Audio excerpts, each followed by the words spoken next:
Now, the EFF leader Julius Malema is pushing back hard against explosive claims made by Patriotic Alliance Deputy President Kenny Kunene after Kunene suggested Malema had midnight visits to a taxi boss and delivered cash and whiskey during those meetings.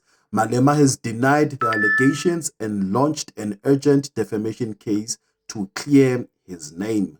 And before we get to the story, it is important for you to know that this video is sponsored by hashtag Can You Help, partnering with Alokwan Reacts and helping me celebrate a major milestone of 3 million views in 31 days. So we'll be helping small businesses to advertise on my social platform for as little as 50 rands. So if you have a business, a service, or something you want South Africans to see, this is the right time to get in. My name is Alokwan and this is the news that matter the most. Now, at the center of this storm is the late taxi boss Jonathan Mswazi Msibi. According to reporting, Kenny Kunene's side produced sworn statements from 2 witnesses who claim that they saw Malema giving Msibi bundles of cash and an expensive bottle of whiskey. One of the articles also says that the urgent defamation matter is scheduled to be heard on the 14th of April 2026. However, Julius Malema is not taking the allegations lightly. Now, he disputes the claims that he made late-night visits to Msibi's property or handed over the cash. In the court papers, his argument is that these are not just political insults, but factual allegations that damage his reputation and must be tested properly in court.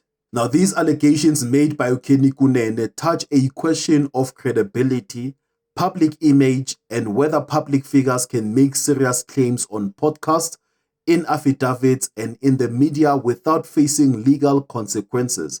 It also comes at a time when the Madlanga Commission is already drawing attention to alleged links between policing, politics, and organized crime. Now, what makes this story to even be interesting is that the claims are not just thrown around casually. News reporting says witnesses have gone on record while Malema insists the story is false. So now the public is left watching a classic South African power clash, allegations on one side and denial on the other side, and a court date waiting to decide which version carries weight.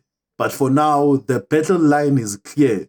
Now, Kenny Kunene's claims have put Malema under pressure, but Malema is fighting back in court and refusing to let the allegations stand unchallenged. And with the hearing set for the 14th of April, this story is far from over.